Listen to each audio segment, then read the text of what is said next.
Ma fille a ri en me voyant à la vente aux enchères. Elle était debout au premier rang, vêtue d'un élégant blazer beige, la main sur la tête. Appuyée sur le bras de son mari. Son rire n'était pas fort, mais je l'entendais distinctement, comme une cuillère sur une assiette vide. Vert.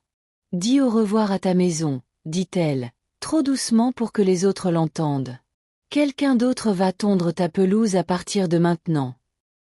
Je n'ai pas répondu. J'ai regardé. Dans la pièce. Les rangées de chaises pliantes, les cheveux lissés en arrière.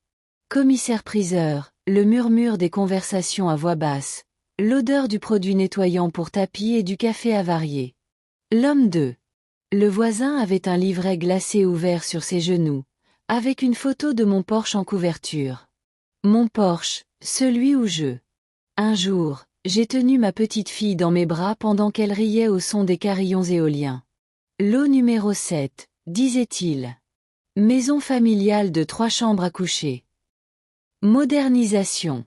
Les enchères n'avaient pas encore commencé.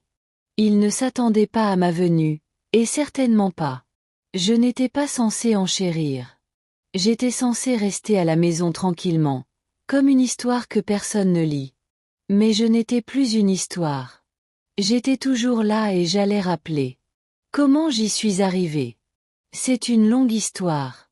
2 semaines plus tôt, je pliais du linge dans la cuisine lorsque j'ai remarqué une enveloppe glissée dans la pile de papier journal local. Publicité. Pas d'adresse de retour. J'ai failli le jeter, mais il y a quelque chose à propos d'eux. Ça m'a fait réfléchir. À l'intérieur, une annonce pour un domaine public. Aux enchères. Une petite ligne de petits caractères a attiré mon attention. Lot numéro 7, 14 Windermere. Vois. Mon adresse. Je m'assis lentement. Le papier tremblait entre mes doigts. Il devait y avoir une erreur, mais je l'ai lu et relu. Ma maison, mon nom, et ci-dessous. En lettres dactylographiées. Vente autorisée par procuration. Je me souviens quand elle m'a demandé de signer sa juste pour plus de commodité. Jeannette avait dit. Tout sourire et inquiétude. Au cas où quelque chose arriverait et que j'aurais besoin de faire. Décision rapide. Question médicale. Facture. C'était il y a 2 hivers, quand j'étais. Se remettait d'une chute. J'avais hoché la tête, lui faisant confiance. C'était ma fille. Je n'aurais jamais imaginé qu'elle l'utiliserait ainsi. Je l'ai immédiatement appelée, la voix tendue. Jeannette, j'ai reçu quelque chose d'étrange par courrier aujourd'hui. Elle marqua une pause. Oh, une vente aux enchères. Annonce avec mon adresse. Un instant de silence. Oh, c'est ce qu'elle a dit enfin. Je voulais te parler. Il est temps, maman. Cette maison. C'est trop. Tu ne peux pas suivre. C'est ma maison, dis-je. Je sais, mais.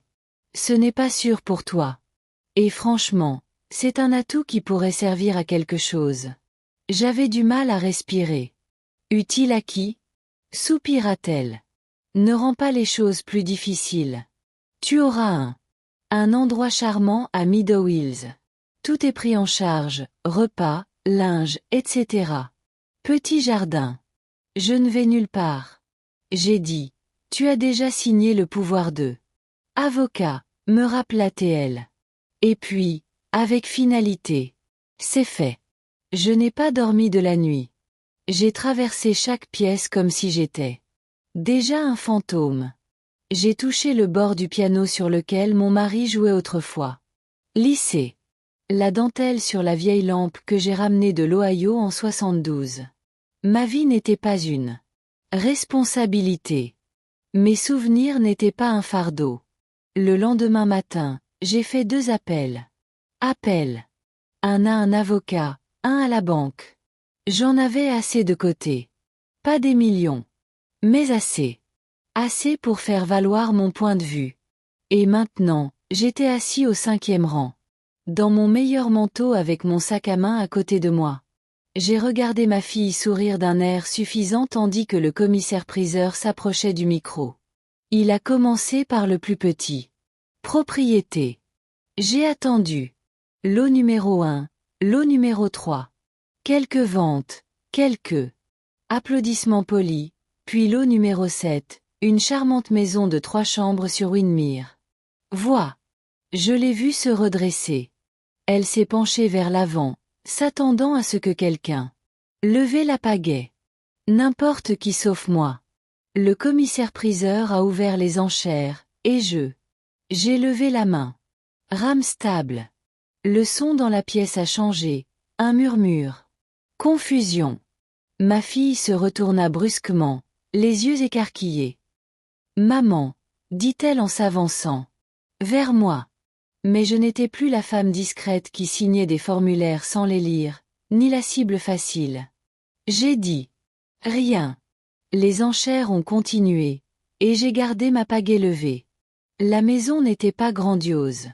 Elle n'avait pas de comptoir en marbre ni de code postal sophistiqué. Mais c'était à moi. Nous l'avons acheté en 1972, quand nous pensions encore que le monde était un endroit agréable et qui avait une signification éternelle. J'avais 25 ans, David 28, et nous venions d'eux. Suffisamment sur notre compte d'épargne pour faire un acompte avec des mains tremblantes et des cœurs pleins d'espoir. Le quartier n'avait rien de spécial à l'époque, un ensemble de maisons modestes, avec des portes moustiquaires qui claquaient en été et des trottoirs qui craquaient en hiver. Mais il y avait un grand érable dans la cour avant et un porche assez large pour 2 chaises à bascule, et c'était suffisant pour. David a installé la boîte aux lettres lui-même. Elle était légèrement penchée vers la gauche pour les 10 premières années, jusqu'à ce que je le convainque enfin de les lisser. C'est charmant, disait-il en le tapotant affectueusement. Comme nous avons élevé Jeannette dans cette maison. Elle est née un matin froid d'avril, et je me souviens encore de la lumière du soleil qui me coupait à travers les rideaux de la chambre d'enfant. J'étais assis dans cette pièce avec elle sur ma poitrine et je pensais, c'est tout. Ses premiers pas furent dans le couloir près du garde-manger. Sa première crise fut sur le sol de la cuisine sur un crayon cassé. Son premier chagrin d'amour est survenu lors de notre Porsche. Le garçon faisait les 100 pas dans la cour tandis qu'elle sanglotait dans mon pull. Nous avons construit une vie dans cette maison. Pas parfaite, mais agréable. Nous avons réparé. Nous avons nous-mêmes réparé le toit lorsqu'il a fui en 84. Nous avons peint le salon en jaune après.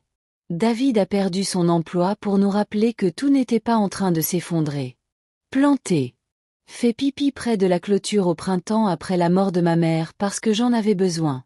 Quelque chose de beau à regarder à travers la fenêtre de la cuisine. Les années passèrent. Jeannette s'en alla. À l'université. David a réussi. Je suis resté. Je suis resté parce que partir, c'était abandonner quelque chose de sacré. Non pas les briques et les planches, mais l'invisible. Poids du souvenir. La façon dont les escaliers craquaient exactement au bon endroit. Une bosse dans le mur du couloir datant du moment où David a essayé de transporter une nouvelle étagère. Les initiales gravées sur la balustrade du porche, dont Jeannette pensait que j'ignorais l'existence. Il y avait des offres, bien sûr. Au fil des ans, les agents immobiliers ont laissé des cartes dans les boîtes aux lettres. Un grand potentiel. Emplacement privilégié. L'un d'eux a même osé appeler pendant le dîner, mais j'ai toujours refusé. Je n'ai pas. Je voulais une nouvelle maison. Je ne voulais pas de modernité ni d'espace ouvert. Concept de vie. Je voulais la maison où j'ai soigné mon mari pendant sa dernière. L'hiver. La maison où j'enseignais les leçons de l'école du dimanche à la table à manger. Une maison où je connaissais chaque bruit, chaque ombre. Jeannette n'a jamais compris ça. Elle avait l'habitude de venir plus souvent quand elle avait 20 ans. Elle apportait du vin, s'asseyait sur le canapé, donnait des coups de pied. De ses talons et de parler de travail. Mais ensuite, les visites ont raccourci. Puis il arrêté. Les appels téléphoniques sont devenus des contrôles, les anniversaires oubliés, puis je me souvenais de lui par SMS tardif. Elle disait que j'étais têtue, que je refusais de m'adapter. Mais ce n'est pas moi qui ai changé. La dernière fois qu'elle est restée dormir, c'était il y a 3 ans. Il y a quelques jours, je l'ai entendue au téléphone. C'est juste vieux. Ça sent la poussière et le regret. Murmura-t-elle. J'étais assise dans la pièce voisine à tricoter, faisant semblant de ne pas entendre, mais je l'ai fait. Pourtant, je ne m'attendais pas à ça. Voir ma vie imprimée à l'encre brillante aux enchères. Brochure. Entendre ma maison décrite comme une opportunité d'investissement, voir des hommes. En chaussures cirées, je jette un coup d'œil autour des pièces que j'ai autrefois nettoyées à 4 pattes et je dis, les os sont bons, mais ça va. Il faut une rénovation complète. Personne n'a vu les os de cette maison comme moi. Je savais où le bois était tendre.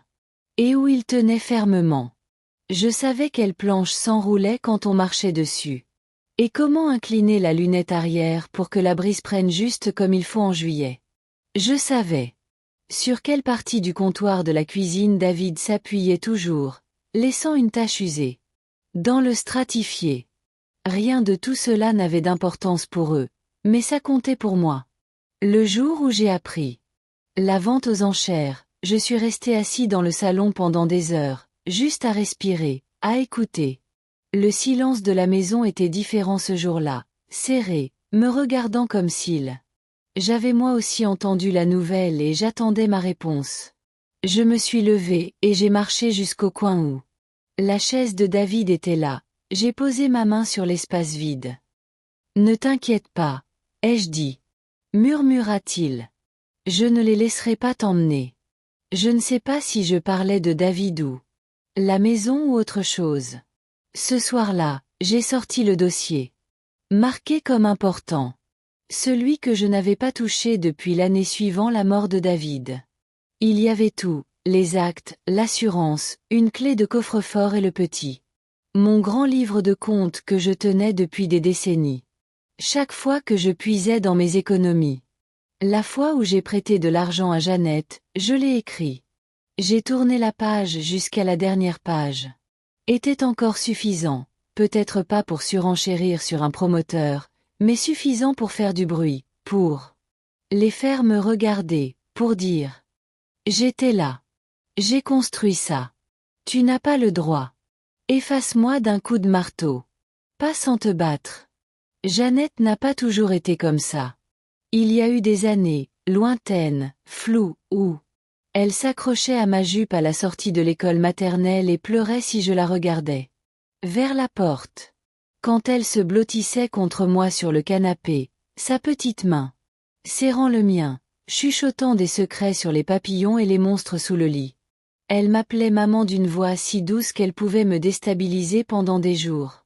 Cette petite fille a disparu, remplacée par une femme avec un rouge à lèvres vif et des yeux encore plus vifs.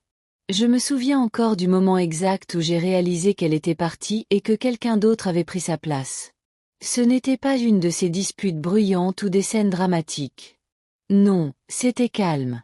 C'est ce qui a fait si mal. C'était il y a 5 ans, un mardi. Elle est venue m'aider à payer les factures, du moins c'est ce qu'elle m'a dit. Je lui avais demandé de venir voir. Des papiers d'assurance maladie. David s'en occupait toujours.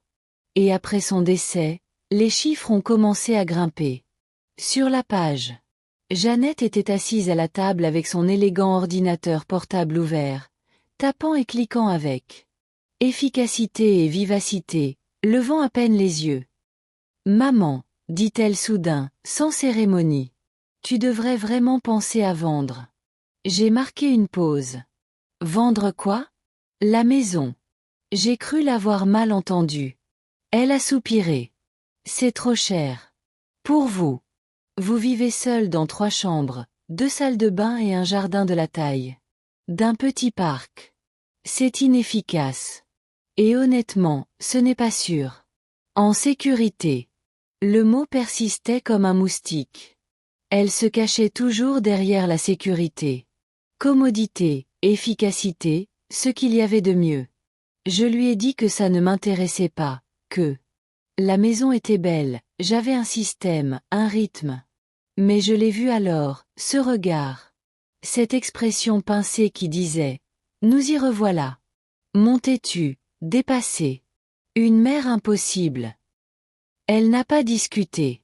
Elle a juste fermé son ordinateur portable et a dit « On y reviendra plus tard ». Et elle l'a fait. À chaque fête, à chaque téléphone. Appel, à chaque déjeuner gênant dans ce café hors de prix qu'elle aimait, elle tournait autour. Revenons-en à nos moutons. Quand vas-tu déménager dans un logement plus petit? Tu ne préférerais pas quelque chose de moderne? Tu as vu Meadowills? Ils ont le chauffage au sol et un club de lecture. Au début, j'ai cru qu'elle était juste inquiète. Mais au fil du temps, son inquiétude a commencé à ressembler à de l'impatience. Et puis il y a eu les faveurs. J'ai commencé petit. Quelques centaines pour une réparation de voiture. Ensuite, il y a eu l'aide pour la compte sur leur nouvelle maison. Puis les frais de soutien scolaire pour Lily, sa fille. Toujours avec une promesse de le rembourser, mais rien n'est jamais revenu. Pourtant, j'ai donné. C'est ce que font les mères, non? On donne, on donne, on donne. Jusqu'à ce que nous soyons desséchés, souriant poliment dans un coin, espérant que quelqu'un se souvienne que nous comptions autrefois. Quand elle a apporté les documents de procuration ont été déguisés en soins en cas d'urgence. Elle a dit que c'était juste une solution de secours. Tu n'as même pas besoin d'y penser. Je devrais. J'ai posé plus de questions. J'aurais dû le faire lire à quelqu'un. Mais j'ai signé. Je lui ai fait confiance.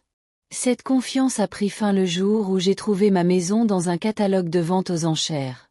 Elle n'a pas crié quand je l'ai appelée. Je n'ai pas pleuré. Mais quelque chose dans ma voix a dû changer parce qu'elle a réagi comme si j'étais déraisonnable. Comme si je m'opposais à progrès. Maman, tu es émotive. C'est ce qu'il y a de mieux pour tout le monde. Tout le monde. Elle l'a dit si facilement. Comme si je ne faisais pas partie de ce mot. Elle ne. Je pensais que je me battrais. Elle pensait que j'allais me coucher comme toujours, hocher la tête, sourire et je me réfugie dans mon crochet pendant qu'il démantèle ma vie une brique à la fois.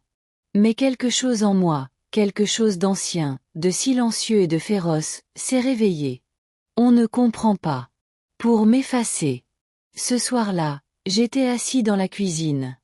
La même chaise que David utilisait toujours, et il a fait une liste, non pas de griefs, bien que je puisse. On remplit des pages, mais des choses dont je me souvenais, les choses que Jeannette avait oubliées, ou choisi d'oublier. Comment elle a sangloté quand son premier petit ami. Elle lui a brisé le cœur et je lui ai préparé un sandwich au fromage grillé à minuit. Comment je suis restée debout toute la nuit à la coudre. Costume d'Halloween l'année où elle voulait être une comète. Comment j'ai conduit 6 heures. À travers une tempête de neige quand Lily est née parce que Jeannette avait trop peur d'être seule. Je n'étais pas qu'un nom sur un acte. J'étais les mains qui la tenaient, la voix. Ce qui la calmait, ce toit qui l'abritait. Mais maintenant, j'étais un atout. Une semaine avant la vente, j'ai appelé Lily. Ma petite fille, qui a 23 ans maintenant. Elle habite à 2 états de distance, mais elle m'envoie toujours des cartes postales, avec des petits gribouillis dans les marges. Elle m'appelle toujours Nana comme si elle était 5. Elle a décroché à la première sonnerie. Nana. J'ai souri. Salut, ma puce. Toi. Ok. Tu as l'air bizarre. J'ai hésité. Je voulais juste entendre ta voix. Nous avons parlé pendant 15 minutes de son travail, de son chat, d'un livre qu'elle pensait que j'aimerais. Elle n'était pas au courant de la vente aux enchères. Je ne lui ai rien dit. Certaines trahisons sont trop lourdes à transmettre. Après avoir raccroché, je savais ce que je devais faire. Je n'étais pas. J'allais juste me montrer. J'allais lever ma pagaie. Pas pour gagner, pas nécessairement, mais pour leur rappeler que j'étais toujours là et je ne partais pas en silence. Le pire n'était pas la trahison. C'était la façon dont Jeannette essayait de se convaincre qu'elle n'avait rien fait de mal. Le lendemain matin de notre appel téléphonique, celui où elle m'a dit, calmement comme il faut, que vendre ma maison était déjà en mouvement. J'ai trouvé une enveloppe épaisse dans la boîte aux lettres. Pas de retour. Adresse. Mais j'ai reconnu son écriture sur le devant. À l'intérieur se trouvaient 3 brochures brillantes. Meadow Hills, la retraite redéfinie. Riverview Terrace, une vie paisible pour adultes indépendants. Piney Grove Village, où le confort rencontre. Je les ai feuilletées en silence. De joyeuses photos de cheveux gris. Des gens jouent à des jeux de société et boivent du thé sur des terrasses ensoleillées. Propres, blancs, excessivement lumineux. Tout le monde souriait comme s'ils n'avaient jamais perdu un seul chose dans leur vie. Une page contenait un plan d'étage fictif, un studio. Appartement à peine plus grand que ma buanderie. On y trouvait un petit canapé, une kitchenette, un lit double dans le coin, pas de salle à manger, pas de porche, pas d'espace pour le horloge grand-père construite par le père de David. Aucun mur n'était assez long pour accrocher la famille. Courte pointe. Sur la dernière page d'une brochure, quelqu'un avait entouré une ligne au stylo bleu. Jardinière privée disponible sur demande. Une jardinière, pas un jardin, pas un arbre sur lequel s'appuyer. Juste une boîte. J'ai posé les brochures sur le comptoir, les unes à côté des autres. Et je les ai regardées comme s'il s'agissait de manuels de langue étrangère. Puis je les ai pliées soigneusement, et je les ai jetées à la poubelle. Au déjeuner, Jeannette a rappelé. Je veux juste m'assurer que tu as eu le temps d'examiner ces options, dit-elle comme si elle. Il me rappelait d'essayer le saumon spécial au restaurant. Je l'ai fait, ai-je dit. Et ils ne sont pas pour moi, soupira-t-elle. Ce profond soupir théâtral que les gens utilisent quand ils veulent paraître patients, mais qu'en réalité ils bouillonnent d'irritation. Maman, on en a déjà parlé. Non, je l'ai corrigé. C'est toi qui as décidé. On n'a rien discuté. Il y a eu un silence. Tu rends les choses plus difficiles que ça. Doit l'être. J'avais envie de rire. J'avais envie de crier. Mais au lieu de ça, j'ai attrapé mon. Elle a pris du thé et a dit. Non, ma chérie. C'est toi. Elle a raccroché peu de temps après. Elle a dit qu'elle avait un. On s'était promis de se parler bientôt, mais je savais que non. Ce soir-là, je n'ai pas pu dormir. Ma tête palpitait avec une pression sourde. Comme si mon cerveau appuyait contre l'intérieur de mon crâne en essayant de s'échapper. J'ai fait les 100 pas, j'ai touché le dossier du fauteuil, j'ai passé mes doigts sur les touches du piano, poussiéreux et inutilisé, était assis à la table de la cuisine jusqu'à ce que le lever du soleil se glissait entre les rideaux et illuminait la poussière dans l'air comme des flocons d'or. J'ai appelé l'avocat à 8h01. Son nom était Philippe Gordon. Il était plus jeune que je ne l'aurais cru, la quarantaine, le regard doux et une alliance. Il se tordit quand il était nerveux. Je l'avais choisi parce qu'il m'avait été chaudement recommandé par Marie Claus, une amie de l'église qui a récemment créé son propre fonds fiduciaire. Philippe a écouté attentivement pendant que je lui racontais tout sur la procuration, la vente aux enchères, les brochures. Ma fille. Il ne m'a pas interrompu, il a juste hoché la tête, pris des notes, et a parfois soulevé la question. Un sourcil. Quand j'ai eu fini, il s'est penché en arrière et a dit « Madame Morgan, je vais. » Brutal. Ce n'est pas rare, mais contraire à l'éthique. Selon la manière dont la procuration est rédigée, était formulée et, lorsqu'elle a été invoquée, nous avons peut-être des options. Puis-je arrêter la vente? J'ai demandé. C'est possible, mais il faudra agir vite. Une fois que le projet de loi sera rendu public. Système d'enchères, il sera plus difficile de revenir en arrière. Et si je l'achetais? Moi-même. Il parut surpris, puis sourit. Tu pourrais. Ça ferait certainement une déclaration. J'ai hoché la tête. Je veux en faire une. Il m'a expliqué les démarches juridiques. Logistique, ce que je devrais faire à la banque, comment autoriser une suspension sur toute transaction financière liée à l'électricité. De procuration, comment le révoquer formellement. Nous avons rédigé les documents ensemble. Il n'a pas remis en question mon choix. Il n'a pas été condescendant. Il m'a traité comme un client. Une personne. C'était plus de respect que je n'en avais reçu de la part de ma propre fille depuis des années. Ensuite, je suis allée directement à la banque. Ma directrice d'agence, Michel, était une femme pragmatique d'une 50aine d'années qui portait. Elle portait des blazers impeccables et se souvenait de l'anniversaire de chacun. Elle m'a salué par mon nom et m'a assis dans mon bureau aux parois de verre. J'ai écouté sans cligner des yeux mes explications. Voulez-vous que je bloque le compte? Accéder sous son nom? Demanda-t-elle. Oui. Et rediriger toutes les notifications vers vous? Oui. Ses doigts volèrent sur le clavier. C'est fait. C'était fini. Pas de feu d'artifice, pas des coups de tonnerre, juste un moment de calme dans un bureau calme où une femme a finalement dit « Plus jamais ». Je sortis de la banque et me retrouvai sous le soleil éclatant de l'après-midi, me sentant plus grand, en quelque sorte. Pas plus fort, pas encore, mais plus stable. Comme si ma colonne vertébrale s'en souvenait. Comment se remettre sur pied? Ce soir-là, j'ai sorti un petit carnet que je ne l'avais pas ouvert depuis des années. Il était bleu, relié en cuir, un cadeau d'anniversaire de David, à l'occasion de mes 60 ans. J'y écrivais des souvenirs. Des petites choses. La première. Lily a dit, « Grand-mère, à quoi ressemblait Jeannette le jour de son mariage ?» La façon dont la main de David trouvait toujours la mienne sous la table du dîner. J'ai tourné la page vers un blanc. Page 10 septembre.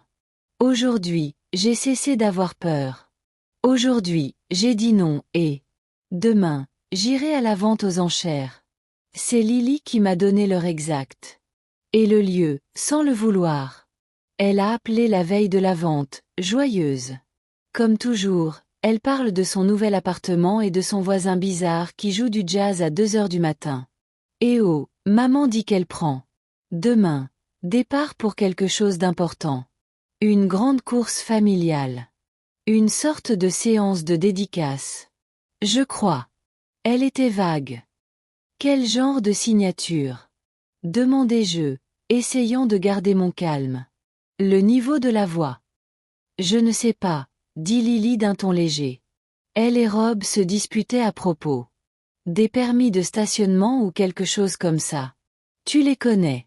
Bref, je crois qu'elle le traîne. Centre-ville. J'ai proposé de surveiller Milo, mais ils ont dit qu'il serait absent quelques instants. Heure. Elle a mentionné un palais de justice ou peut-être le bâtiment de la ville. C'était suffisant. Elle ne savait pas. Jeannette ne lui avait pas dit ce qu'elle faisait. J'en étais presque reconnaissant. Après avoir raccroché, je suis resté assis à la table de la salle à manger pendant un long moment. La maison. C'était calme. Ma tasse de thé était froide. Dehors, le lampadaire clignotait comme. C'était toujours le cas après minuit.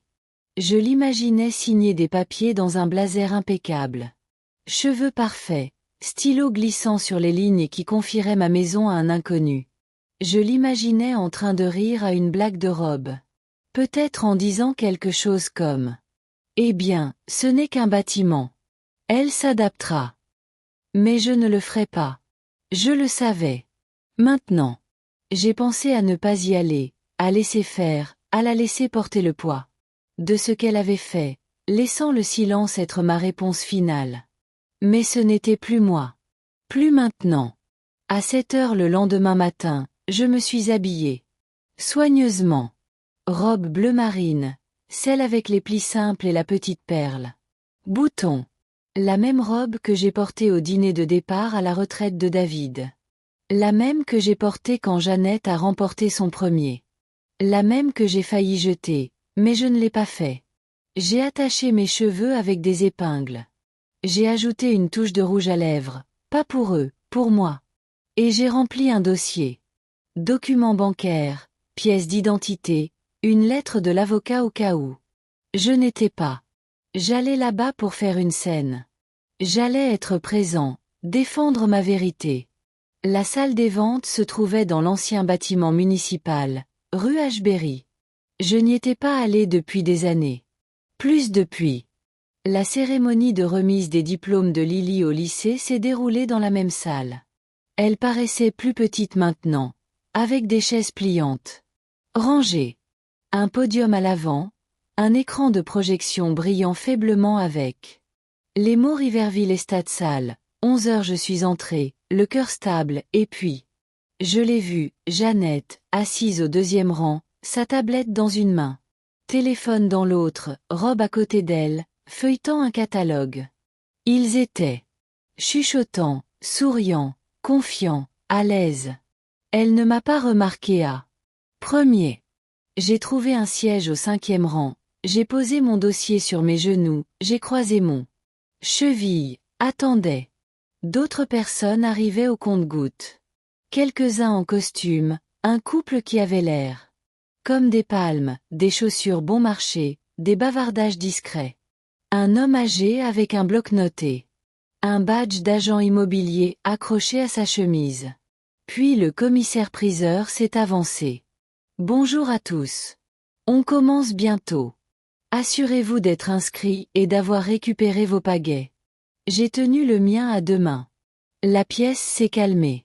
Puis, Jeannette s'est retournée et a vu moi. Nos regards se sont croisés. Elle a cligné des yeux une fois, comme si elle n'était pas sûre que j'étais réelle. Puis son visage changé. Pas de panique, pas encore, mais plutôt un inconfort. Un resserrement autour. Bouche. Un scintillement derrière les yeux. Elle poussa Rob du coude, murmura quelque chose. Il s'est également retourné, m'a regardé et a froncé les sourcils. Je n'ai pas bougé. Je suis resté assis, droit, serein. Prête. Laissez-la s'interroger. Laissez-la transpirer. Laissez-la enfin ressentir ce que c'était que de être vue. Il y a un type particulier de silence qui se produit juste avant une manifestation publique. La vente aux enchères commence. Ce n'est pas le silence de la révérence ou de la nervosité. C'est le silence de calcul. Les gens se regardent de côté, mesurant mentalement leur portefeuille, leur confiance. Territoire. Je n'avais jamais été dans une pièce comme celle-là auparavant. Mais j'ai reconnu l'énergie. C'était le même sentiment que j'éprouvais lors des réunions de parents d'élèves, quand Jeannette était au collège. Les mères, toutes subtilement. Posture, prétendant qu'ils n'étaient pas en compétition alors qu'ils faisaient exactement cela. Commissaire-priseur, un homme d'une 60aine d'années au bronzage trop orangé pour être naturel, a fait blanchir son gorge dans le micro. Commençons. Lot numéro 1. Ma maison était lot numéro 7. J'ai écouté attentivement, non pas les objets, mais les personnes. L'homme ouvrait toujours les enchères. Une femme au 3e rang relançait toujours après lui. Les nageoires à l'arrière bougeaient à peine, mais notaient furieusement des choses. Jeannette n'a pas levé la pagaie une seule fois. Pendant les 6 premiers lots, elle s'est contentée d'observer. Elle n'était là pour rien. Sinon, seulement la maison. Elle attendait. Arrivée au lot numéro 7. Un changement se fit sentir. Il retint son souffle. Le commissaire-priseur jeta un coup d'œil à ses notes. Prochaine étape, le lot 7. Une maison de 3 chambres et 2 salles de bain sur Windmere Lane. Great Bonds. Quartier privilégié. La propriété a été libérée pour un transfert accéléré. Pouvons-nous lancer les enchères à 120 000 $? La main de Jeannette bougea instantanément. En haut. Son numéro 103. 125. Le commissaire-priseur hocha la tête. Est-ce que j'entends 130. Une autre pagaie a jailli. Quelqu'un derrière moi. Jeannette a tourné la tête. Brusquement. Elle ne s'attendait pas à de la concurrence. Merci, dit le commissaire-priseur. 130. J'entends 135? Il y eut un silence. Et je levai ma pagaie. Ni rapide, ni timide. Juste stable, réfléchi. La salle ne s'est pas essoufflée. La vie n'est pas un feuilleton. Opéra, mais il y eut un véritable écho. Les têtes se tournèrent. Jeannette fit un double. Prendre. Je l'ai regardée droit dans les yeux. Elle a cligné des yeux, puis les a plissés, comme si elle pensait qu'elle devait être. Malentendu. Le commissaire-priseur baissa les yeux. Pagaie 117 135. Est-ce que j'entends 140? Jeannette leva à nouveau sa pagaie, les lèvres serrées. 140. J'ai encore levé le mien. 145 maintenant, il y avait des murmures. Quelqu'un s'est penché vers son voisin et lui a murmuré quelque chose. Je m'en fichais. Je ne cherchais pas à gagner. Je cherchais parce que c'était à moi. Parce qu'ils en avaient besoin. De savoir que je n'avais pas abandonné ma voix simplement parce que je m'étais tue au fil des années. Jeannette se tourna vers Rob et murmura sèchement. Il secoua la tête. Elle regarda. En avant à nouveau. 150, dit-elle dans un souffle, en levant. Ça pagaie. 150 au numéro 103. Est-ce que j'entends 155? Je n'ai pas bougé. Pas encore. Laisse-la transpirer. Le commissaire-priseur regarda autour de lui. 150 billets étaient déjà en circulation. J'ai levé ma pagaie. Lentement. 155, le visage de Jeannette rougit. Je pouvais voir la couleur lui montait au cou. Elle se releva à nouveau. 160. Le commissaire-priseur semblait amusé. Maintenant, on a un vrai concours, les amis. 165, ma voix était calme. Mes mains ne tremblaient pas. Il ne s'agissait pas de l'argent. Pas pour moi. Jeannette se leva, seule debout dans la pièce. Excusez-moi, dit-elle d'une voix forte. J'aimerais parler au commissaire-priseur, s'il vous plaît. Elle parut surprise. Madame, nous sommes en pleine enchère. Je comprends, dit-elle. Dit-elle, les lèvres pincées. Mais je crois qu'il y a un malentendu. Cette femme, me fit-elle un geste. C'est ma mère. Elle n'en a pas le droit. En fait, si. Ma voix n'a pas résonné. Mais il traversa la pièce comme un fil dans de la soie. Tout le monde se retourna. Je me levai. Lentement. J'ai sorti un dossier de mon sac. Révocation légale de procuration. Signé et notarié, en vigueur depuis 3 jours, déposé auprès du greffier du comté et joint au titre. Jeannette se figea. Le commissaire-priseur descendit de l'estrade, prit le dossier. Il a parcouru les papiers. Il a levé les yeux vers moi, puis vers Jeannette. Ça change. Chose, dit-il doucement. La bouche de Jeannette s'ouvrit, se referma. Son visage était une tempête d'incrédulité, de confusion, de fureur. Maman, dit-elle presque dans un sifflement. Quoi? Quelque chose que j'aurais dû faire il y a longtemps, ai-je dit. Il y avait pas d'applaudissements, pas de musique dramatique, juste un long silence chargé. Le commissaire-priseur s'éclaircit la gorge. Compte tenu de ces nouvelles informations, nous devons suspendre la vente du lot numéro 7. Veuillez prendre un instant. Courte pause pendant que nous confirmons les documents juridiques. Les gens se sont levés et ont parlé à voix basse. Voix. Certains me fixaient, d'autres la fixaient. Jeannette se retourna vers Rob. Il semblait vouloir être n'importe où ailleurs. Je me suis rassis, calme, certain. Je n'étais pas là pour performer. J'étais là pour reprendre ma vie en main. Elle m'a suivi dans le couloir, comme je m'y attendais.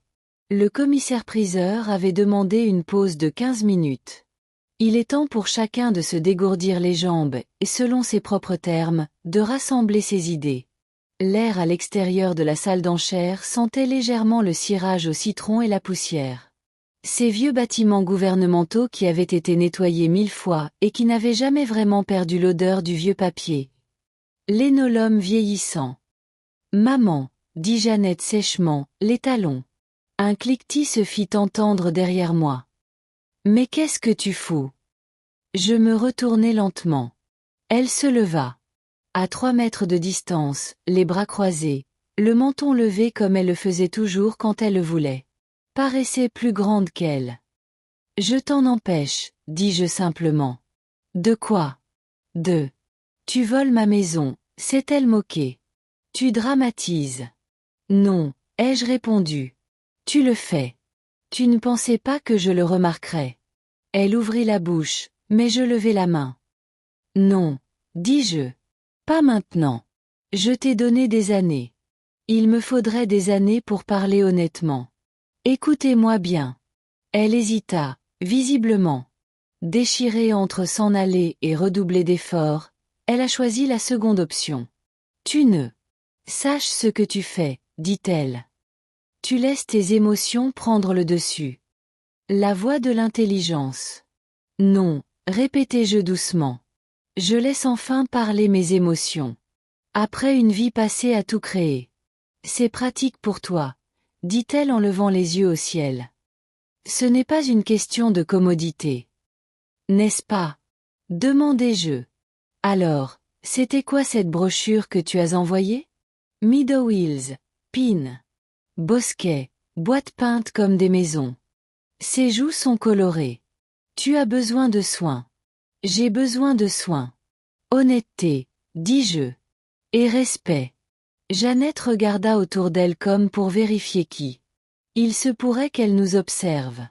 Puis elle s'est approchée. C'est gênant. A-t-elle sifflé? Tu. Je débarque ici comme ça, je fais une scène. Je n'ai pas élevé la voix une seule fois, j'ai dit. Calmement. Tu es gêné parce que, pour la première fois depuis des années, tu ne peux pas contrôler l'histoire, dit-elle en tressaillant. Je n'ai jamais voulu te faire de mal, murmura-t-elle. Mais tu l'as fait.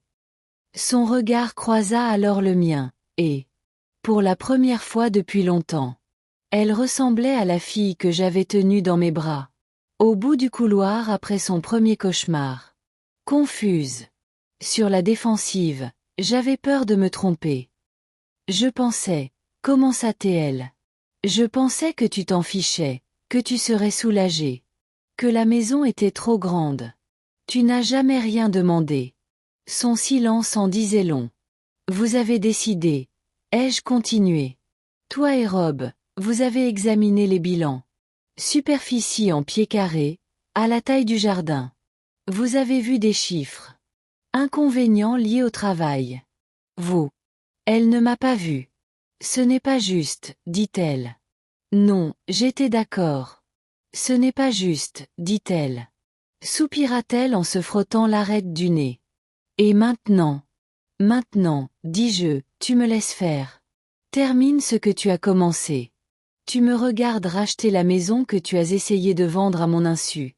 Tu vas vraiment faire ça? Oui. Tu n'as même pas besoin de cette maison. Plus maintenant. Ce n'est pas une question de besoin. C'est une question de choix, de dignité. Elle m'a regardé fixement. Mâchoire serrée. Tu préférerais dépenser tes économies juste pour faire passer un message. Non, dit-il doucement. Je préférerais ne pas avoir à le faire. Je préférerais que ma fille me voie comme une personne. Ce n'était pas une transaction. Mais nous y sommes. Il y eut un silence, long et douloureux. Tu es méchant, dit-elle finalement. Et tu es mesquin, répondis-je. Cligné des yeux. Si je suis méchante, ajoutai-je. Je l'ai appris du silence que j'ai gardé. Elle avalait depuis des décennies. Ses yeux s'emplirent de quelque chose. De la colère, peut-être, ou de la peur, ou honte. Je n'ai pas insisté. Nous étions là, 2 femmes liées par le sang. Et la déception. Le couloir entre nous était rempli d'années que nous ne pouvions pas réécrire. Je dois rentrer, dis-je enfin. Je vais contester, dit-elle. À moitié. Une menace, une demi-question. Tu peux essayer, dis-je d'une voix calme. Mais tu ne gagneras pas. Je suis passé devant elle, l'odeur de son parfum persistant, familière et distante à la fois. Pendant un instant, j'ai cru qu'elle allait tendre la main, m'attraper.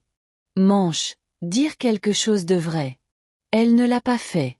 De retour à l'intérieur, le commissaire-priseur était. Il mélangeait ses notes et murmurait dans son casque. La pièce vibrait d'une énergie silencieuse. Rob était assis au premier rang. Voûté et fronçant les sourcils, comme pour rapetisser, je retournai à ma place. Mon dossier reposait toujours soigneusement sur mes genoux.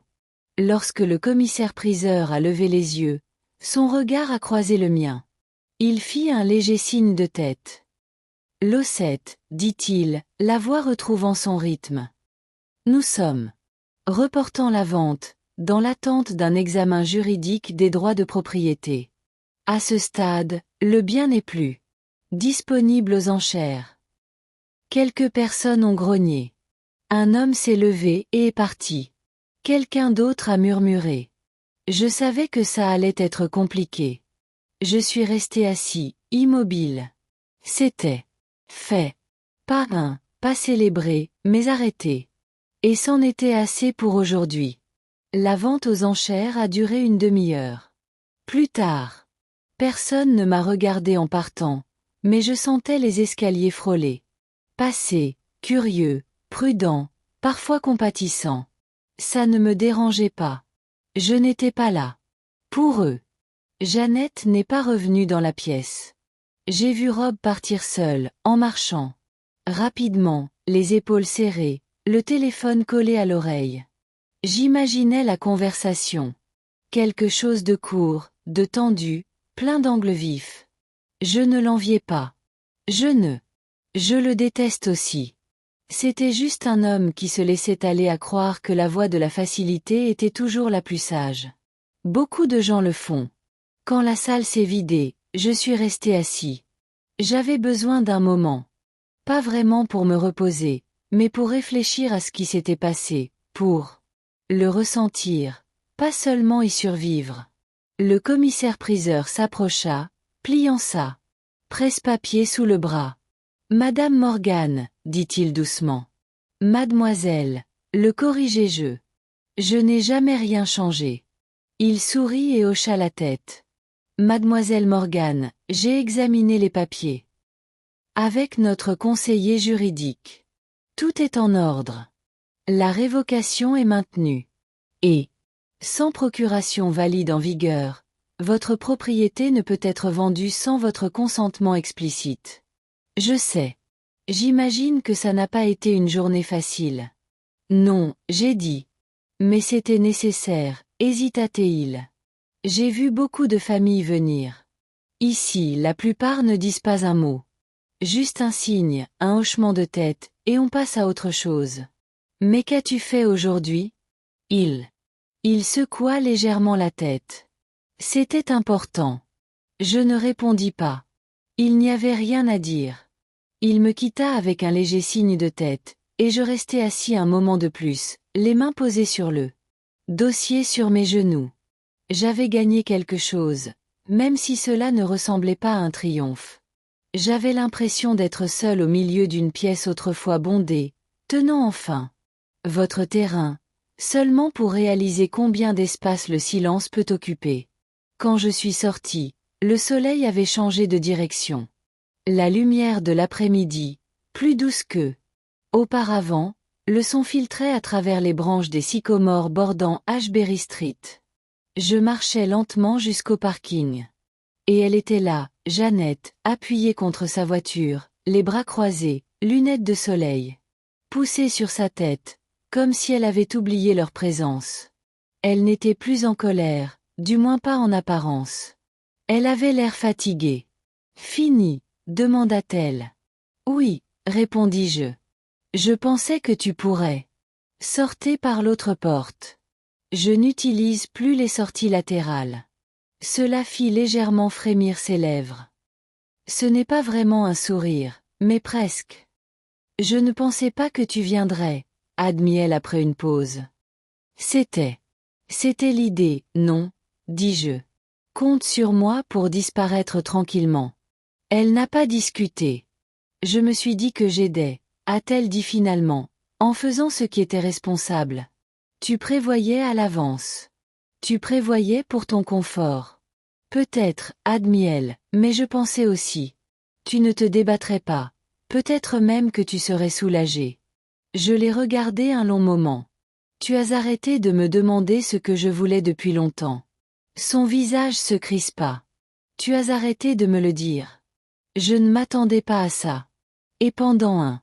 Deuxièmement, je ne la voyais pas comme la femme qui avait essayé de m'effacer de ma propre maison, mais comme l'enfant que j'ai élevé autrefois, toujours à la recherche d'une explication, toujours. J'attends quelque chose de doux. Peut-être qu'on a tous les deux oublié comment parler, dis-je. Silencieusement. Jeannette détourna le regard. Il est plus facile de prendre des décisions quand on fait comme si l'autre ne se disputerait pas. Il est plus facile de faire comme si l'amour ressemblait à une protection, même lorsqu'il s'agit de contrôle. Elle hocha lentement la tête.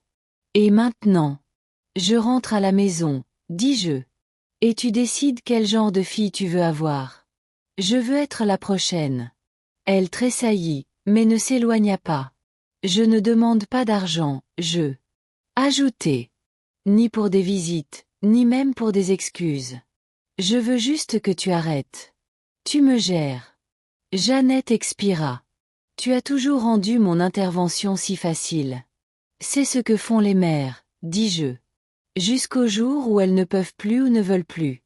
Nous sommes intervenus. Silence, celui qui ne demandait pas à être comblé. Finalement, elle s'écarta. Je t'ai fait savoir quand tu rentreras. J'ai croisé son regard. Pourquoi? Pour que je sache que tu es en sécurité. Ce n'était pas suffisant, mais c'était déjà quelque chose.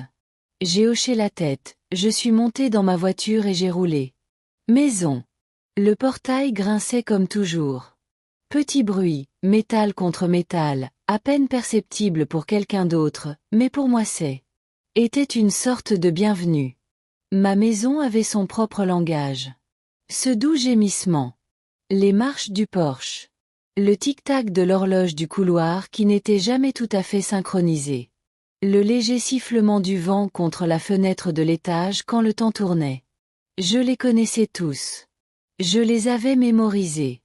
Sans le vouloir, comme les lignes de mes propres paumes. Je suis passé devant. J'ai ouvert la porte et je l'ai refermée doucement derrière moi. À la maison. Je n'avais pas réalisé à quel point. Je me suis préparé jusqu'à ce que je sois de retour dans cet espace calme. Jusqu'à ce que je sente le poids entre mes. Les omoplates commencent à se détendre, comme un souffle que j'avais retenu trop longtemps. C'est enfin libéré. Le salon était tel que je l'avais laissé. Bien sûr. C'était vrai. Personne d'autre n'était venu. Mais quelque chose avait changé. Pas les meubles. Ou les photos ou le plaid moelleux sur le canapé. Non, c'était en moi. Pour la première fois. Au fil des ans, la maison ne m'a pas semblé être une salle d'attente vouée au déclin. C'était un lieu que j'avais reconquis, pas seulement légalement, mais émotionnellement comme le mien. J'ai enlevé mes chaussures et je suis entrée. La cuisine. Le soleil de fin d'après-midi se répandait sur le carrelage en épaisses traînées ambrées. J'ai posé sur la bouilloire, puis s'appuya sur le comptoir, écoutant l'eau commencer sa lente montée vers l'ébullition. Coin, une toile d'araignée tendue entre deux lattes de bois sur la porte du garde-manger. J'ai souri. Peut-être que demain je le nettoierai. Ou peut-être pas. Ce choix m'appartenait désormais. J'ai versé mon thé et je l'ai apporté dans la salle à manger où se trouvait encore la pile de papiers juridiques. Je n'y avais pas touché depuis. Le jour où j'étais allé chez l'avocat, j'ouvris le dossier et déposai les documents. Se déroule comme une petite cérémonie. La révocation de la procuration. Avis de protection des actifs. Le compte en fiducie en attente est toujours en attente d'une décision finale. Signature. Et puis le papier qui comptait le plus pour moi, un testament révisé. Mon ancien testament avait Écrit il y a 10 ans. David était encore en vie à cette époque. Tout était à. Allez voir Jeannette avec de petites mentions de Lily en bas. Maintenant, les choses étaient différentes. J'avais laissé la maison à Lily. Ni par vengeance, ni par dépit. Sa mère, mais parce que Lily appelait toujours, envoyait toujours des cartes postales. J'ai toujours dit, je t'aime, sans rien vouloir en retour. Elle m'a vu. C'était suffisant. J'avais partagé le reste de mes économies. Une partie pour Lily. Une partie pour un fonds pour les femmes à la bibliothèque locale, et une partie pour moi-même, structurée de manière à ce que personne, peu importe comment, fermé, pourrait y accéder à nouveau en mon nom. Ce n'était pas une question d'argent. C'était à propos de la paix. J'ai rassemblé les papiers, les ai remis dans le dossier et les glissés au fond. J'ai fermé le tiroir du secrétaire. Puis j'ai décroché le téléphone. Lily a répondu à la deuxième sonnerie. Nana a dit, ça va? Je vais bien, ai-je dit. Souriant. Je viens de rentrer. C'était horrible. C'était nécessaire. Elle marqua une pause. Puis elle a baissé la voix. Maman ne parlait plus du tout. Elle est rentrée à la maison, claquée. La porte, je suis montée à l'étage. Rob avait l'air de vouloir disparaître. Je n'ai pas. Commentaire. Je ne sais pas ce qui s'est passé, dit Lily. Mais quoi que ce soit, je pense. Ça l'a secoué. Ça devrait, dis-je doucement. Elle ne m'a rien dit. Je savais juste. Quelque chose n'allait pas.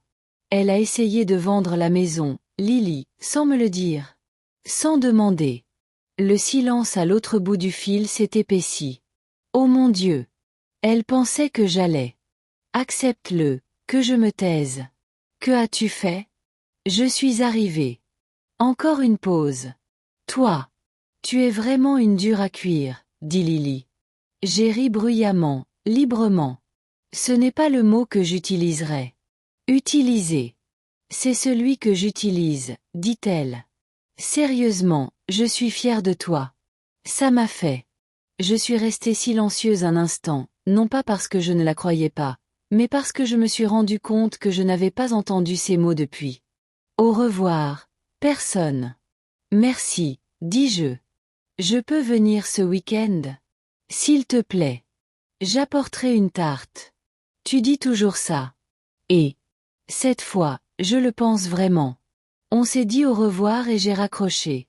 Hors du ciel. Le feuillage prenait une teinte rose sombre et l'érable, devant, se balançait doucement au gré du vent. Debout à la fenêtre, je regardais. Les feuilles bougent et scintillent. Ce n'était pas fini. Il y aurait encore des conversations, des tensions, des non-dits qui pèsent lourd dans les coins des pièces. Mais la maison était à nouveau à moi. Et, plus important encore, moi aussi. Il lui a fallu 3 jours pour m'appeler. Plus longtemps que prévu, honnêtement. Je pensais qu'elle pourrait apparaître sur mon porche le soir même, furieux ou en larmes, ou les deux. Mais Jeannette n'aimait pas les scènes chaotiques. Elle préférait le contrôle, l'ordre et l'intimité. Des conversations où elle pouvait orienter le récit. Et je pense que pour une fois, elle ne savait pas quelle histoire raconter. Quand mon téléphone a finalement sonné, j'étais dans le jardin en train d'arracher les derniers fruits de l'été. Menthe avant qu'elle ne devienne amère. L'écran afficha son nom, et pendant un instant, je viens de le regarder bourdonner. Aucune partie de moi ne s'est précipitée pour répondre. J'ai terminé ce que je voulais. Je m'essuyai les mains sur mon tablier, et je le repris ensuite. Bonjour. Une pause. Puis, salut, maman. Sa voix était différente. Plate. Prudente. Je pensais que tu répondrais. Tu pensais bien. Elle soupira. Écoute, je sais que les choses ont mal tourné. Compliqués. Ils ne sont pas devenus compliqués, dis-je. Tu as fait un choix. Et j'y ai répondu. Une autre pause.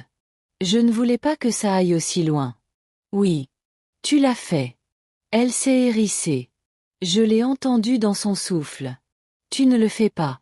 Je sais ce que c'est, dit-elle soudainement, essayant de jongler avec tout ça. Le travail, la famille, la pression constante pour maintenir tout le monde à flot. Je n'essayais pas de te faire du mal. J'essayais de te faciliter la vie. Pour qui? Son silence était le seul. La réponse dont j'avais besoin. Je m'assis sur la marche du porche arrière, le téléphone à l'oreille, le jardin immobile. Parfumé de terre humide et de menthe. Non loin de là, le carillon d'un voisin offrit une mélodie douce et incertaine. Tu as cessé de me voir comme une personne, dis-je. Est devenu un projet, un fardeau, quelque chose à gérer. Ce n'est pas vrai. N'est-ce pas? Demanda-t-il doucement. Encore un silence. Je sais que je n'ai pas souvent demandé de l'aide. Dis. Je t'ai laissé croire que j'allais bien alors que ce n'était pas le cas. J'ai beaucoup avalé pour garder la paix, mais il y a une différence entre l'indépendance et l'invisibilité. Je n'ai jamais pensé que tu étais invisible. Non. J'ai dit que tu faisais comme si je n'avais plus de voix. Elle expira longuement, lasse. Je pensais juste que je faisais ce que papa aurait voulu. Cela m'a pris au dépourvu. L'espace d'un instant, j'ai oublié que j'étais en colère. Quoi? Ce que ton père aurait voulu, répétai-je lentement, c'était que son fille de traiter sa mère comme quelqu'un avec un esprit et un cœur. Non. Comme un puzzle à résoudre. Il détestait te voir lutter, et moi. J'ai détesté le voir mourir, ai-je rétorqué. Mais je suis restée. Je n'ai pas changé sa vie. Pendant qu'il dormait. Je n'avais pas prévu de dire ça, mais une fois que c'est sorti, Je ne l'ai pas regretté. Jeannette n'a pas répondu. Je pouvais entendre sa respiration. Je n'ai pas fait ça pour te faire honte, ai-je dit. Je l'ai fait parce que je refusais d'être effacée. Je sais, j'ai attendu. Je suis désolée, ajouta-t-elle finalement. Et ce n'était pas grand-chose, mais ça n'avait pas l'air d'avoir été répété. Bien, dis-je. Maintenant, fais comme si. Elle laissa échapper un léger rire. Surpris, peut-être un peu blessé. Je ne rends pas la maison. À vous si c'est pour ça que vous appelez. Je sais. J'ai changé le testament. Elle était silencieux. Lily a compris, dis-je. Et je vais transférer mes économies dans un compte protégé. Compte. Personne n'a le droit d'y toucher sans mon autorisation. Je comprends. Je ne pense pas que vous. Fais-le, dis-je plus doucement cette fois. Mais peut-être que tu le feras. Elle s'éclaircit la gorge. Lily m'a dit que tu l'invitais ce week-end. Oui. Elle est plus proche de toi. Qu'elle ne l'est parfois pour moi. Ce n'est pas un hasard. Je ne l'ai pas dit pour blesser. Elle. Je l'ai dit parce que c'était vrai. Tu peux venir aussi si tu veux. Ai-je ajouté après. Un instant. Si vous êtes prêt à écouter, pas à gérer. Jeannette n'a pas répondu correctement. Je vais y réfléchir, dit-elle finalement. C'est tout ce que je demande. Nous avons terminé l'appel non pas en tant qu'amis, ni en tant que mère et fille comme nous l'étions auparavant, mais en tant que deux femmes qui comprenaient que quelque chose avait été cassé, et que cela ne reviendrait peut-être jamais à sa forme originale. Mais peut-être, juste peut-être, quelque chose d'autre pourrait être construit à sa place. Je me suis levée, j'ai enlevé la terre de mes genoux et je suis retournée au jardin. Lily est arrivée juste après midi samedi, les bras chargés de sacs et le visage rayonnante comme si elle sortait tout juste du printemps. Il avait plu toute la matinée. Ce genre de pluie d'automne silencieuse qui tape doucement sur le toit et sent le vieux. Des feuilles et de la terre humide. Mais quand j'ai ouvert la porte, elle a apporté le soleil avec elle. Pas de panique, dit-elle en entrant. J'ai apporté la tarte et non.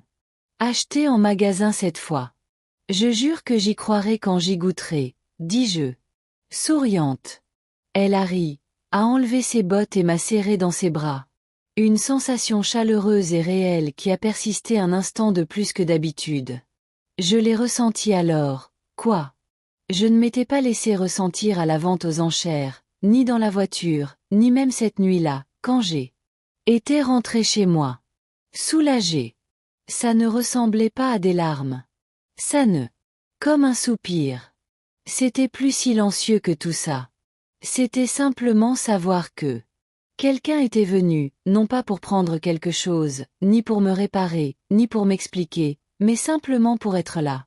M'a aidé dans la cuisine, en mettant la table, en mettant les assiettes, en réchauffant la tarte au four comme elle l'avait fait il y a 100 fois.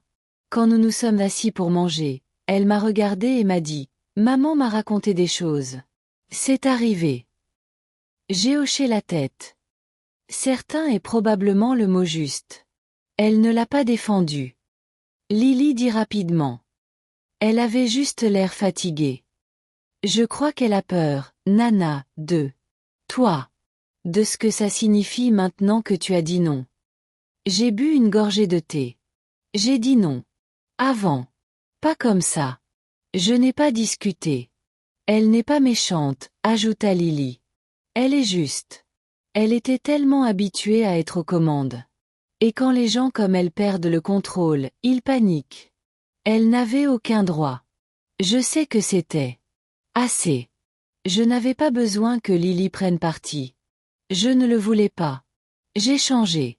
La volonté, dis-je doucement. J'espère que ça ne te mettra pas dans une situation difficile. Elle secoua la tête. Ce n'est pas une question de testament. Je l'observai un instant. Tu es bien plus courageuse qu'à ton âge. Elle sourit. Tu ne sais pas de quoi j'ai peur. Mais tu viens quand même, dis-je. C'est ça qui compte. La tarte, part. Au fait, c'était merveilleux. Croûte feuilletée, pommes acidulées et sucrées, juste assez de cannelle. Nous avons parlé pendant des heures de livres, de son travail, de là. Le gars qu'elle fréquentait et qu'elle décrivait comme étant généralement tolérable, sauf quand il essayait de faire du quinoa maison. J'ai ri. Je n'avais pas ri comme ça depuis semaines. Alors que nous débarrassions la table, je l'ai vu jeter un coup d'œil par la fenêtre. Quelqu'un. Tu viens? Demandai-je. Elle hésita. Maman m'a envoyé ça par SMS. Ce matin, elle a dit qu'elle passerait peut-être. J'ai senti le calme revenir dans la pièce. Pas vraiment de la tension, juste la conscience d'une possibilité. Je ne l'ai pas invitée, ajouta rapidement Lily. Mais je ne lui ai pas dit de ne pas venir non plus. J'ai hoché la tête, puis, comme une horloge. En réponse à Q, la sonnette retentit. Nous restâmes dans la cuisine, silencieux. J'ai regardé. À Lily. Elle m'a regardé. Tu n'es pas obligé de l'ouvrir, a-t-elle dit. Mais je marchais déjà. Jeannette se tenait sur le porche dans un long manteau, ses cheveux. Elle se recula, une enveloppe blanche à la main. Je ne resterai pas, dit-elle. Immédiatement. Je devais juste te remettre ça en personne. Je n'ai pas répondu. Je l'ai juste regardé. Elle m'a tendu l'enveloppe. C'est la signature finale. Pour le transfert de fiducie. J'ai demandé à mon avocat de signer. Je l'ai accepté sans un mot. Et j'ai annulé l'accès secondaire, ajouta-t-elle. Je n'avais rien à voir avec vos comptes. Non, j'ai dit que vous n'en aviez rien à faire. Elle hocha la tête, le regard fixé par-dessus mon épaule. Je ne te demande pas de me pardonner, dit-elle. Dis. Mais je veux que tu saches que j'essaie. J'essaie, je ne répare pas, je ne supplie pas, juste. Ça. Je me suis éloignée de la porte. Vous pouvez entrer, ai-je dit doucement, mais seulement en tant qu'invité. Jeannette hésita, puis entra. Elle ne demanda pas où s'asseoir. Elle ne tendit pas la main vers quoi que ce soit. Elle se déplaça lentement. Comme quelqu'un pénétrant dans un lieu sacré, il n'avait pas le droit d'y pénétrer. Lily nous rejoignit dans le salon. Lui tendit une tasse de thé sans un mot, et pour la première fois depuis des années. Nous étions trois assis dans la même pièce. Ni en famille dans un cadre photo, ni en fonction de nos rôles. On nous avait assignés, mais en tant que femme, chacune portant ses propres dommages, ses choix, son propre chagrin. Ce n'était pas une réconciliation. C'était quelque chose de plus calme, de plus fragile, un début. Lily est arrivée juste après-midi samedi, les bras chargés de sacs et son sourire aussi. Large pour quelqu'un qui venait de conduire 2 heures sous la pluie. J'ai ouvert la porte pour l'odeur du trottoir mouillé et de la cannelle. Pas de panique, dit-elle en entrant. J'ai apporté une tarte, et oui, je l'ai vraiment faite cette fois. Alors nous serons tous les deux surpris. Par son goût. Elle sourit, enleva ses bottes et me serra fort dans ses bras et, chaude et persistante, juste une seconde de plus que d'habitude. Je l'ai ressenti dans cette étreinte. Le poids de la semaine, le courant sous-jacent de l'inquiétude, le petit soulagement de la présence. Nous avons traversé la cuisine comme d'habitude. Elle a posé la tarte sur le comptoir. J'ai servi le thé. Aucun de nous deux. J'ai évoqué la vente aux enchères, Jeannette ou le léger écho de ce qui avait failli être volé. Pas tout de suite. Mais quand nous nous sommes assis. En bas, les serviettes dépliées et les assiettes pleines, elle m'a regardé et elle m'a dit. Un peu. Je n'ai pas demandé à qui elle faisait référence. J'ai juste hoché la tête. Elle ne l'a pas défendu, ajouta Lily. Elle a juste dit que tu avais clairement exprimé ta position. Je l'ai fait. Elle avait l'air bouleversée. Elle devrait l'être. Lily hésita. Je crois qu'elle croyait que ça n'aurait aucune importance. Que tu laisserais tomber. Elle y croyait depuis longtemps. Nous avons mangé en silence. Pendant un moment. La tarte était étonnamment bonne. Feuilletée, pas trop sucrée, juste comme il faut. J'ai aimé. Quand Lily m'a surprise à hocher la tête en direction de la croûte, elle a souri. Tu vois, elle. J'évolue. Je suis fière de toi, ai-je dit. Et je le pensais plus qu'elle. Probablement réalisé. Elle se pencha en arrière, une tasse de thé à la main. Tu as changé ton testament. Je l'ai fait. Tu n'as pas besoin de m'expliquer. Je le veux. J'ai dit, ce n'est pas parce que j'aime. Je te vois plus. C'est parce que tu es là. Parce que tu me vois, et parce que je veux.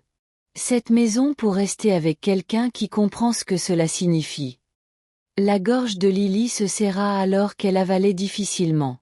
Elle n'a pas pleuré, mais ses yeux se sont adoucis. Je m'en occupe, a-t-elle dit. Il est temps. Je sais. Nous avons débarrassé la table ensemble, comme nous l'avions toujours fait. J'ai séché la vaisselle pendant que j'essuyais les plans de travail. Dehors, la pluie s'était réduite à une bruine, douce comme un souffle. Et puis, la sonnette retentit. Elle se figea. Je ne l'ai pas invitée, dit Lily. Rapidement. Elle a juste dit qu'elle passerait peut-être. J'ai hoché la tête, puis je suis allée à la porte. Et l'ouvrit. Jeannette se tenait sur le porche, son manteau humide. Les épaules, enveloppe à la main. Je ne resterai pas, dit-elle.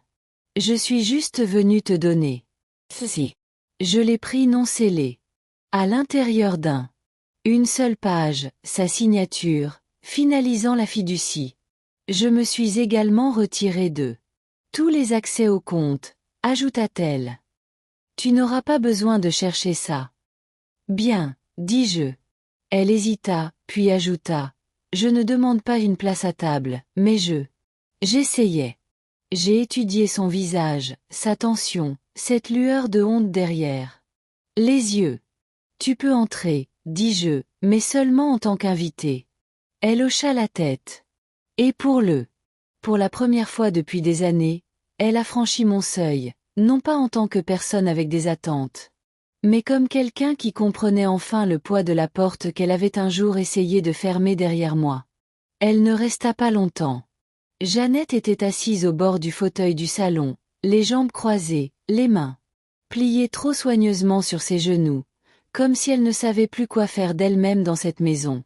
Elle accepta une tasse de thé de Lily avec un merci discret et la but à peine. J'ai regardé ses yeux se déplacer à travers la pièce, Le manteau de la cheminée, le cadre. Des photos, la courte pointe sur le dossier du canapé. Son regard s'attarda sur une photo de David tenant Lily dans ses bras lorsqu'elle était petite, tous deux éclatant de rire. Cet endroit n'a pas. Ça a changé, se dit-elle presque pour elle-même. Ce n'était pas nécessaire, répondis-je. Elle. Il m'a alors regardé, sans brusquerie ni sur la défensive. Il m'a juste regardé. J'avais l'habitude de. Je pense que ça voulait dire que tu étais coincé, dit-elle. Que tu avais peur d'avancer. Et maintenant je pense que je ne voulais peut-être pas voir ce que tu tenais ensemble ici parce que, si je le voyais, je devrais admettre que je lâchais quelque chose trop vite.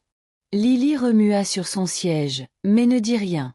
Elle savait qu'il valait mieux ne pas l'interrompre. Jeannette posa son thé.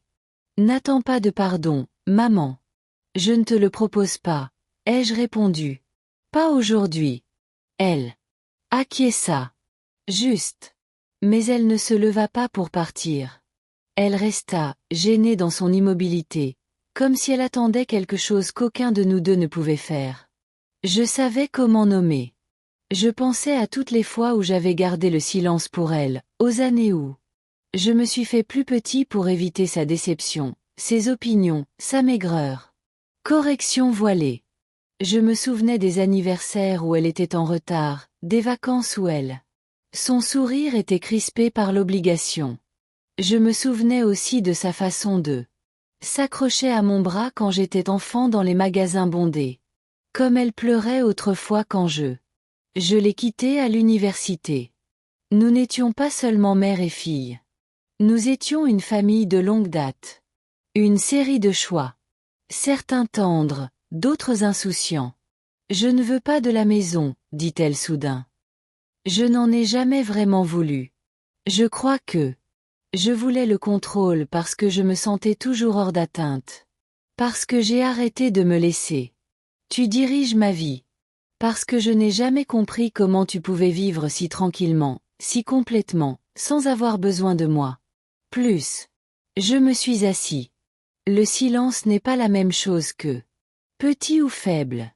On confond l'immobilité avec l'absence. Elle regarda ses mains. J'étais. Elle avait peur de devenir toi, admit-elle. Peur de rester au même endroit et de voir tout le reste évoluer sans moi. Tu avais peur de rester, dis-je. Et j'avais peur de partir. Nous avons construit des vies opposées. Et maintenant, je n'ai plus peur. Elle cligna des yeux à ces mots, baissa les yeux. Encore une fois. Je ne sais pas quoi faire de l'espace entre nous. Tu n'es pas obligé de faire.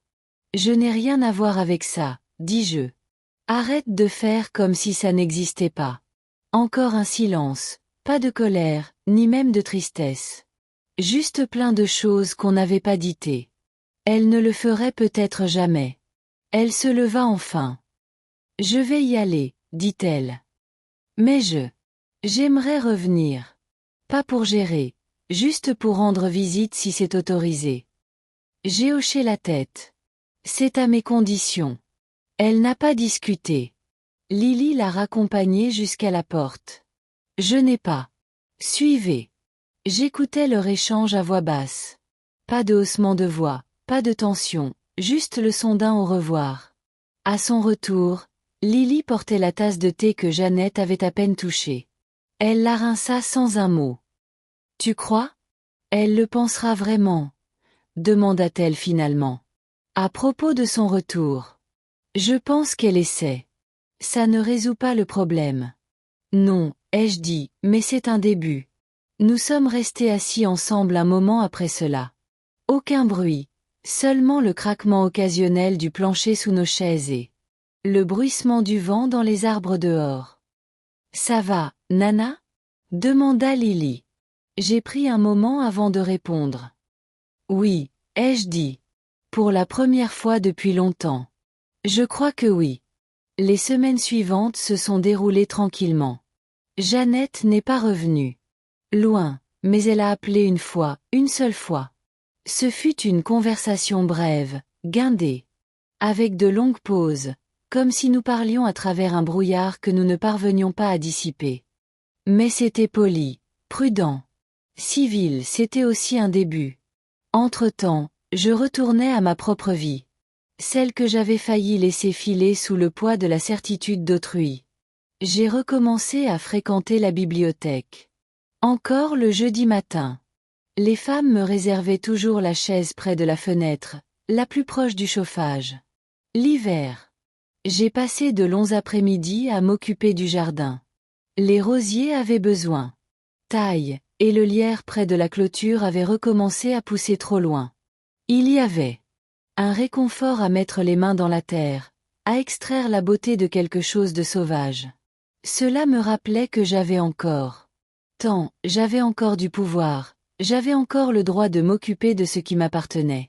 J'ai recommencé à cuisiner. J'avais arrêté un moment après la mort de David.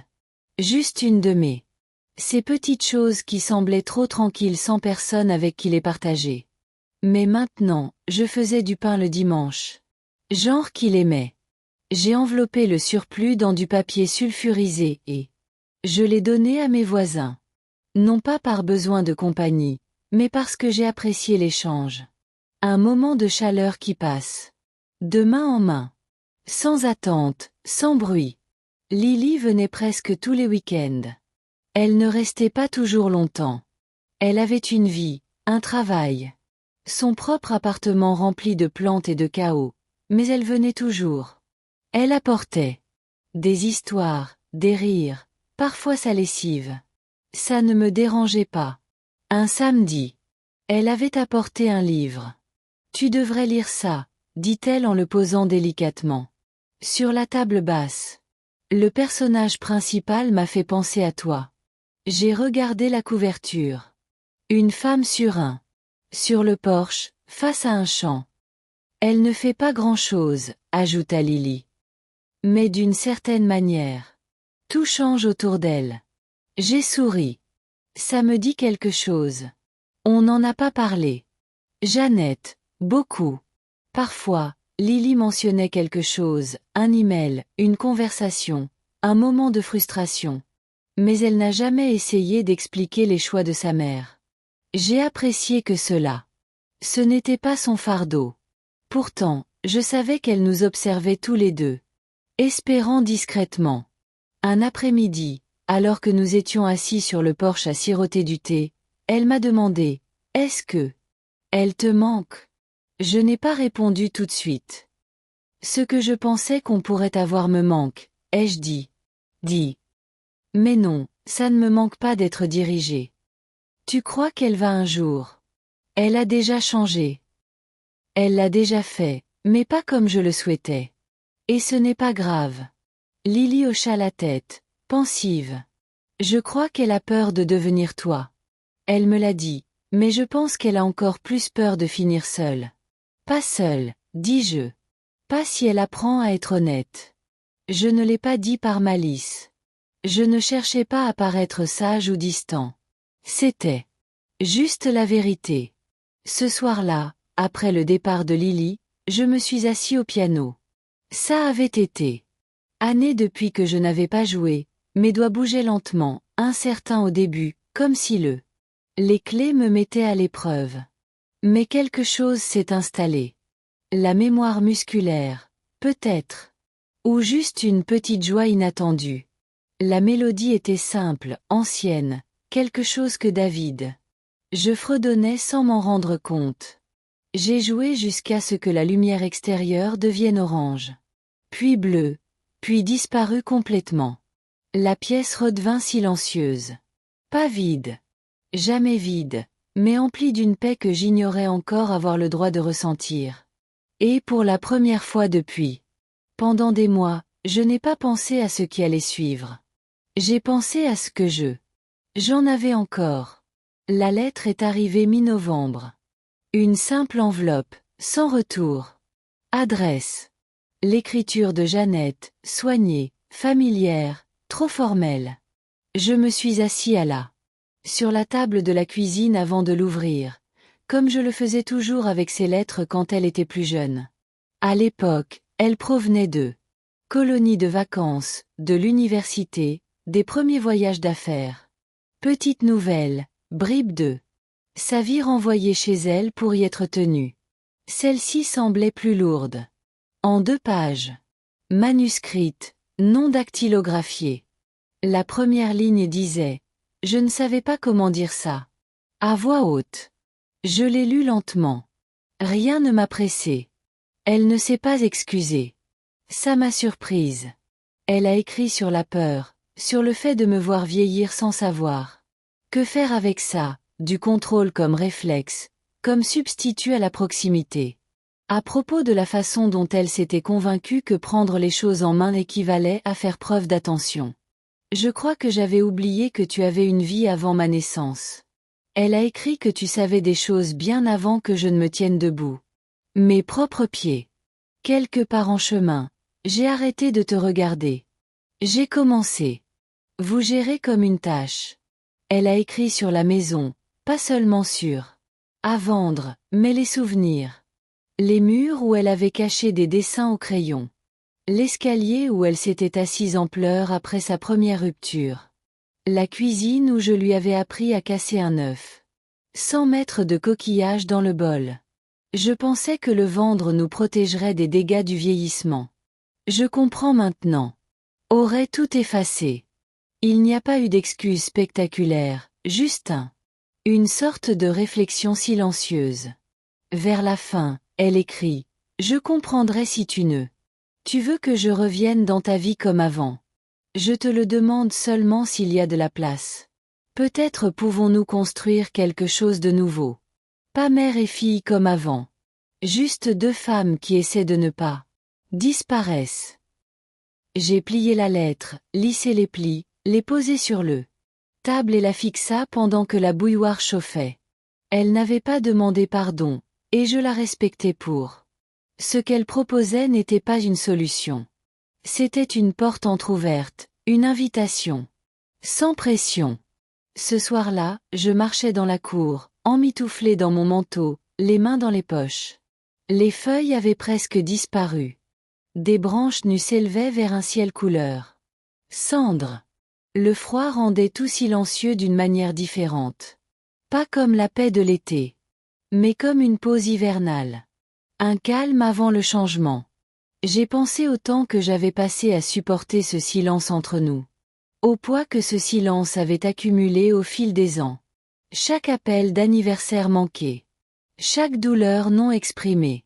Chaque soupir ravalé. Et comment une lettre, 2 pages, avait commencé à perdre son emprise.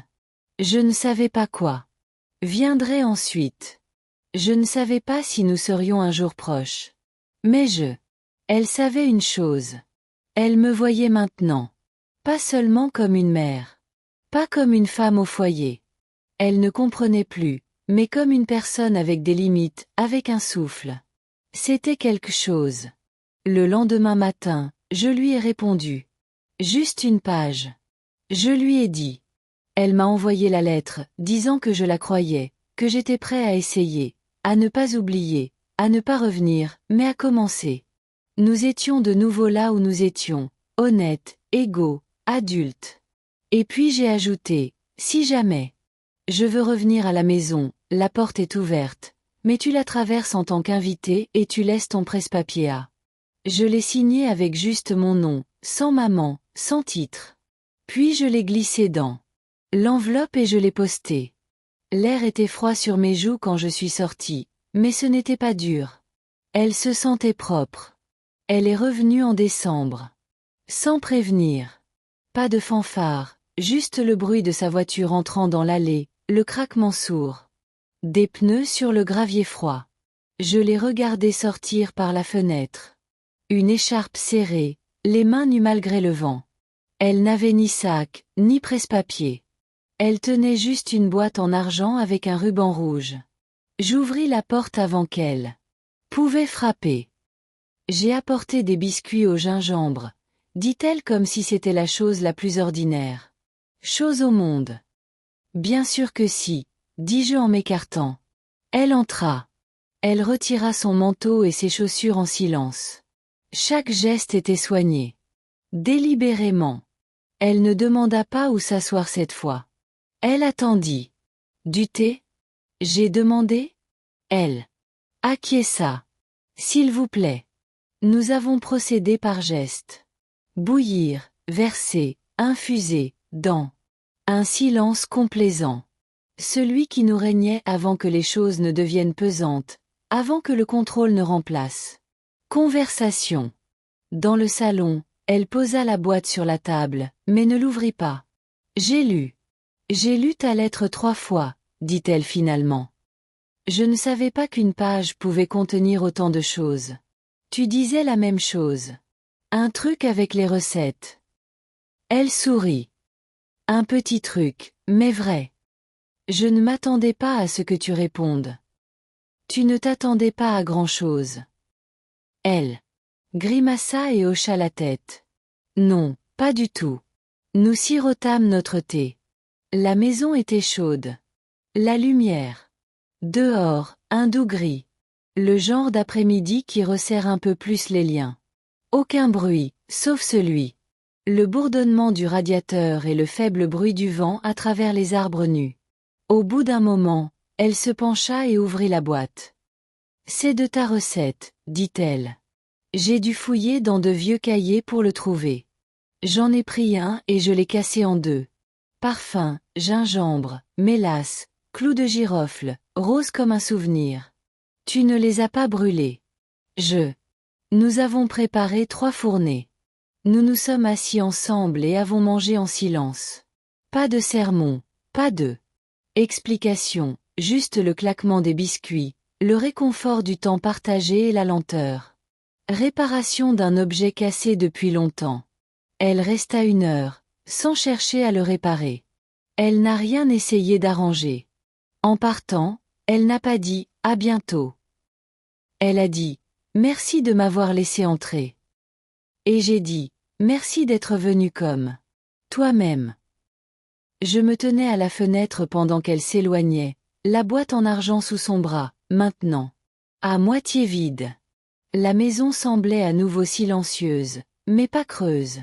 Tout simplement pleine de son propre souffle. Après son départ, je me suis assise au piano. J'ai joué quelques accords, juste assez.